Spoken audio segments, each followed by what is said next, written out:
This is Retro Ratchet and part 7 of the Montego HLS restoration series. So today's video we're going to cover the last few tasks I've done on it this year. So we're going to strip down the front hubs, replace the front wheel bearings, rebuild the front shocks and do a wee roundup of where I've got to with the project as a whole and what I plan to do moving forward on it. So I hope you find this one interesting. This is going to be the last one on the Montego for 2023. So it's a bit of a milestone. We get it back on its wheels by the end of the video. So that's a suitable place to stop and pause and plan, figure out what our next move is going to be. Hope everybody likes it, and please remember to like and subscribe if you haven't done so already. Thanks again.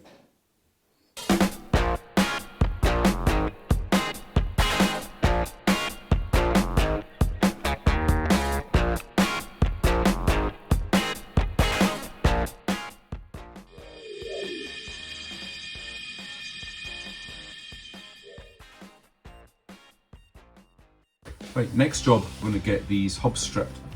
Brake calipers off, discs off, and really the purpose of this job is get the wheel bearings out and replace. I've already got a set sitting there waiting, and then we'll paint up this hub. But what I'm actually going to do is when I reassemble it, I'm going to put the old calipers and discs back on, which might sound odd.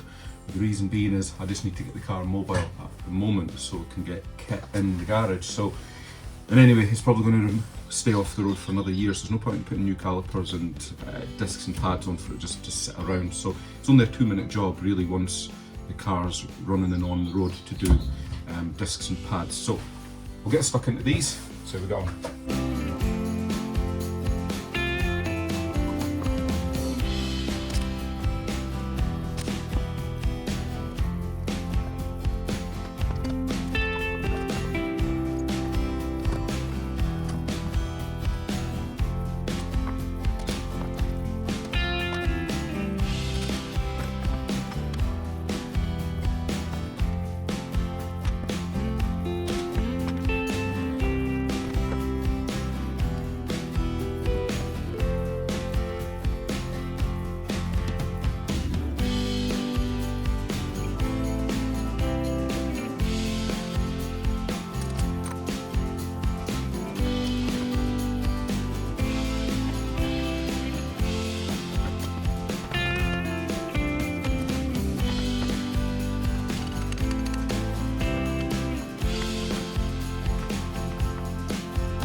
Right, so that brings us on to the hubs here and the wheel bearings. So yeah, they usually just disintegrate anyway when the hub gets pulled out. So what that leaves is an inner race there on that.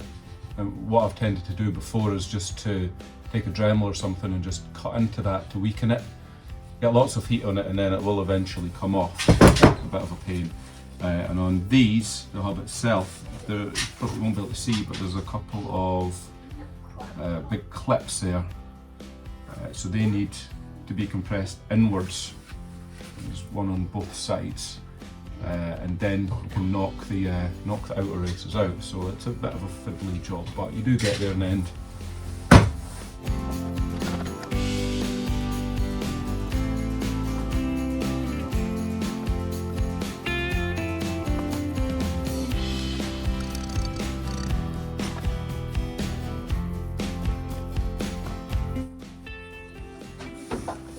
Right, let's do a wee bit of a close-up about how we tackle this. So yeah, there's that wee clip in there.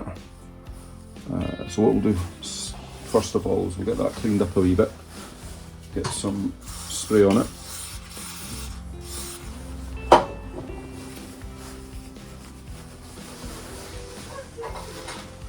Actually find the ends of it, which is the first first point, yeah, so there's ends there, and the ends are actually cut inwards so you can get a wee bit of a grip on them. So what I tend to use is probably the wrong tools, but they work all the same. Is just try and pick up the edge with one of these. And if that doesn't work, I'll get it started with a chisel, get it moving, and rotate it around like that to loosen it a little bit.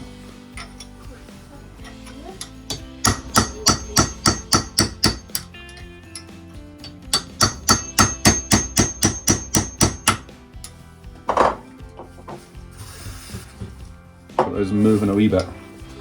That's all we need to do is just loosen it enough to get that edge up.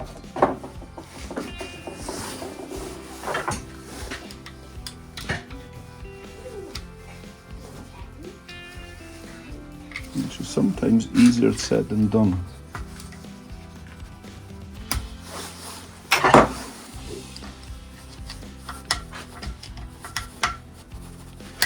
There we go, it's starting to go. And there. And out it comes. There we go. That was the easy bit.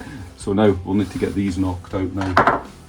It's usually a case of you can sometimes get a nice angle in there. Right, so we're going to press this out. What I've done is I've just got an old bearing race there. I'm going to stick in there, and then we're going to use this socket on top, which fits just nicely. Press the whole lot out.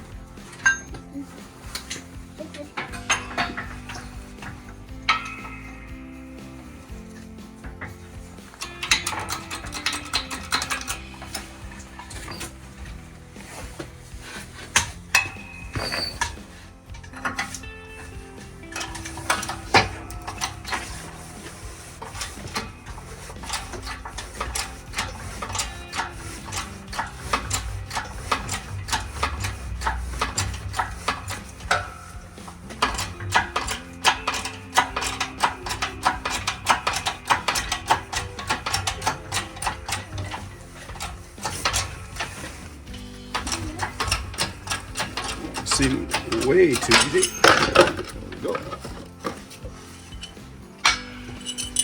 And that's it. Easy as that. But you need a press. Because you'll be all day trying to hammer that one out. Right, so there we have that. So, last piece to do on this hub is this drive flange. That's the last piece. So it is just going to be, unfortunately, grind that down, heat, and then try and get a chisel in there, hammer it off.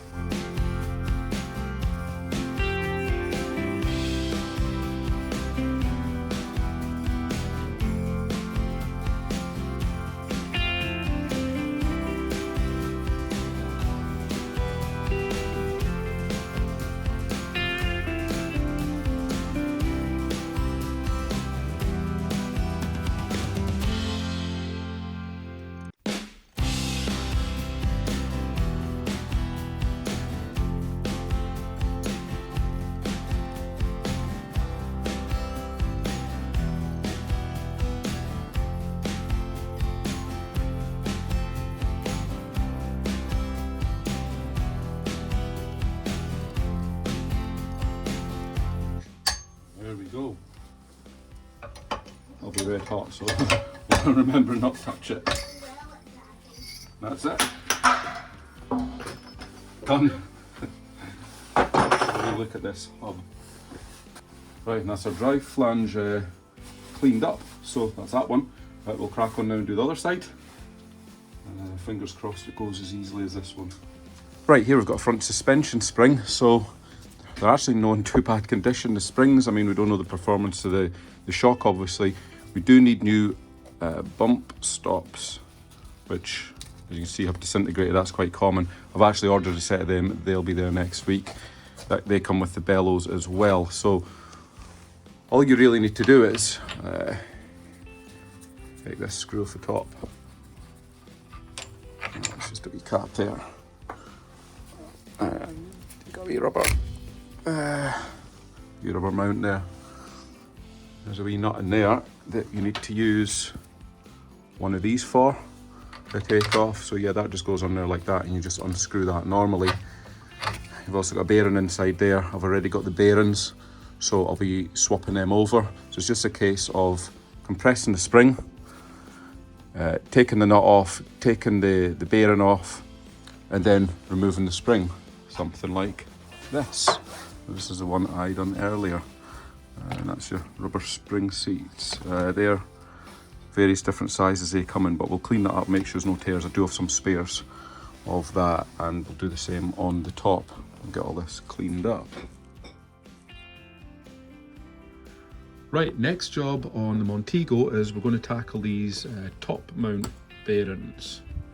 So they just live inside there. Dead easy to get out. I'll show you how it does. This is one I actually done earlier. Got some new bearings here. My apprentice has found, so they should do the job. There's a part number if it's of interest to anybody.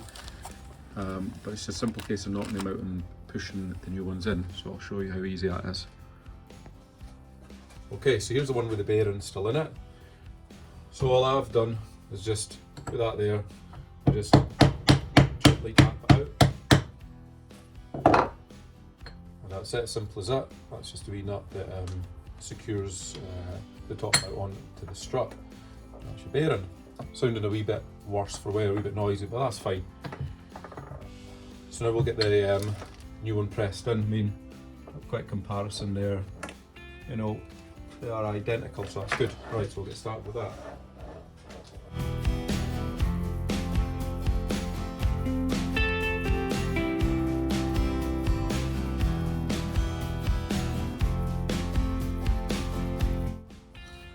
That's it, as easy as that. So I just used that to drift that in. It's a tiny wee bit too big, but better too big than too little.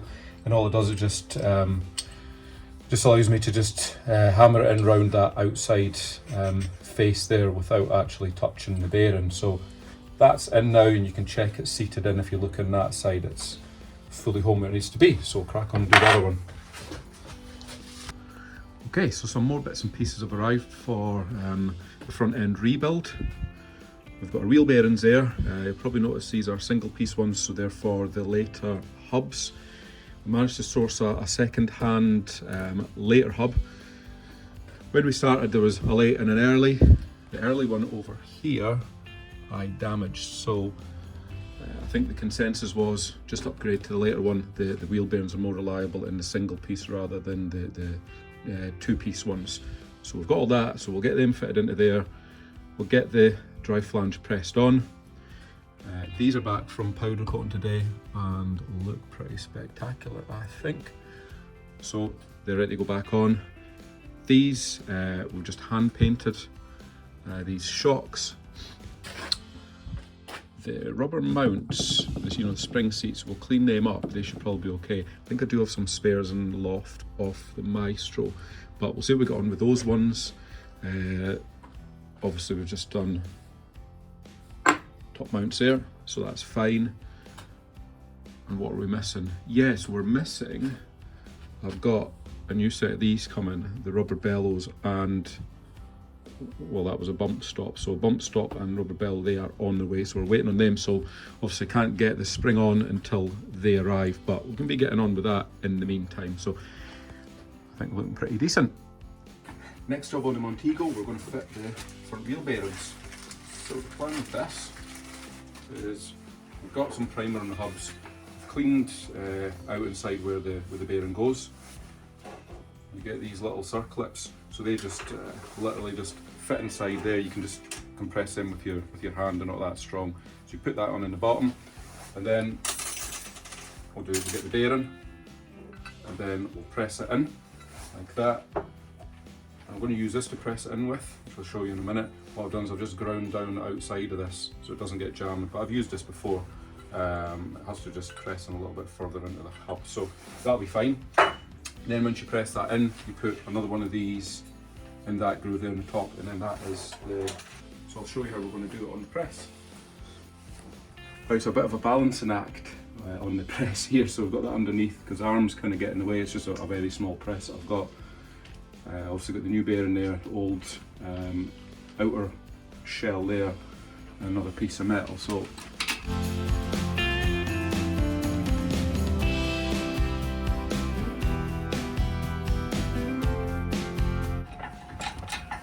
And that's it. Bottom's out there. And now it's just a case of knocking that out. Oh, we don't need to knock it out. That's been just enough ground off that to give you that clearance, so that's ideal. Now what we'll do is we'll go and stick that clip in. So that's the clip there. So it'll just be a case of just checking that that's seated far enough in, which it does look like it is. Just be a case of pressing it in with your fingers. That's it.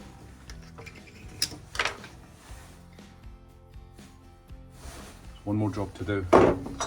Drive flange has to be pressed in.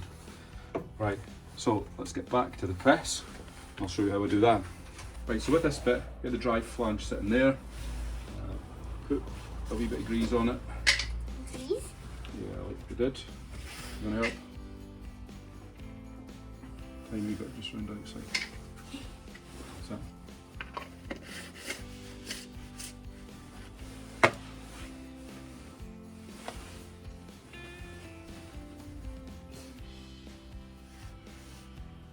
And what you want to do is set the hub on like that, but you only want to press the inner race.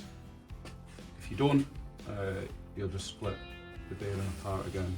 So that's roughly what we want it to look like there.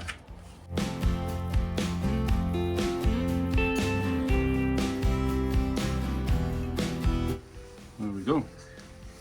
That's our finished hub. And here we have the rebuilt front struts. So what I've done here is we've powder coated these springs. I've just rubbed these down and painted the shocks.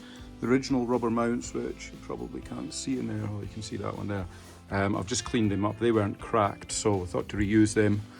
I got a new bump stop kit. There's these here, Monroe, well, they're in anyway, and I put new bearings in here. I've just put that on there just so I know where they are. Obviously they'll come off before they get mounted onto the car. So yeah, it's just gonna be a case of getting the hub on and then getting them attached into the car. Right, so this is going to be the very last part of the Montego series for the time being, not forever. We've reached an appropriate point just to take a little break. I've got another few jobs to do on some of the other cars. So here is where we got up to with it. Well, as you can see, it's down on the ground, back on its wheels. Right, where have we got up to? Right, so subframe's in, steering rack's in, steering column's in. What I've just done is I put those CV joints in either side there, along with their corresponding hub nuts, just so that the wheel bearings don't get damaged, like what happened with the Maestro Turbo. So that's in. Obviously bottom ball joints are replaced, track rod ends. We haven't replaced the struts, but we have replaced the springs, put new bump stops in there as well. So I will get to the drive shafts and the CV joints when I'm next on the car. Obviously everything needs tightening up, everything's just finger tight at the moment. So that is our engine bay. And then moving inside, we reassembled most of the stuff. Yeah, so dashboard's back in there, instrument panels in there, obviously the steering column, which will allow me to move it, and the majority of the wiring is connected up. I mean, you're not going to get to see any of it, and the dashboard is bolted in either side, but not in the middle, and the seats just are as they are. And that summarises it for the time being. So watch this space. We're going to get some content coming on some of the other cars very shortly, and I hope you've enjoyed the Montego series up till now. So keep an eye out in a few months for when we pick the project back up again. What we'll be doing is we will be taking a look at this 2 litre O series. So I'll dig into this one. I've got no idea the condition it's in, but we've got a spare gearbox with it as well. So I think, yeah, get the sump off it, just basically get it stripped down, get the head off it. I'm not going to go to town with it if I don't need to. We'll just do what needs doing, but we'll do an inspection on it, then make our mind up. So that will be the next job, getting that rebuilt and then ready to get put back in the car. So that'll definitely be a good step forward once we do that, and then we'll try and get it running before we tackle the welding on the back end, you know, these quarters and things. Before we take all that apart, I would actually like to get it running, and then at least it's mobile. Catch y'all next time.